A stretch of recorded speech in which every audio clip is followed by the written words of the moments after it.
ишләре бетү ягында инде.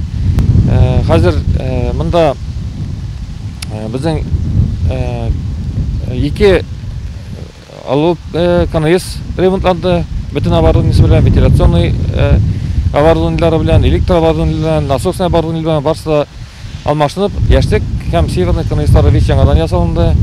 Решеточный яңадан ясалынды. Ике линия, чистарту линиялары яңадан эшләнелде. Һәм ике здание микрофильтров һәм стабилизатор зданиелары яңадан төзелде.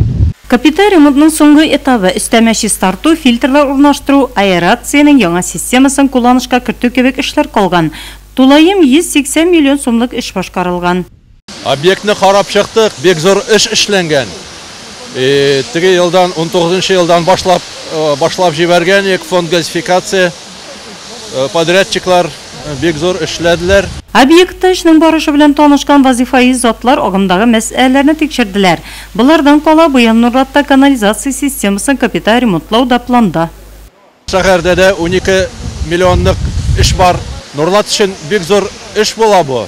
Экология өчен бик зур эш була. Сети и канализационные, по воде тоже. Свой бюджет тоже закладываем. Городской, сколько можем, городской, районный.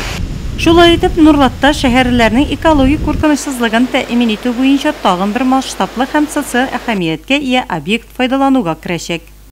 Июньдә инде безнең яңа үзгәртелгән кырылма җайланмалары яңа технология эшләп китәргә тиеш.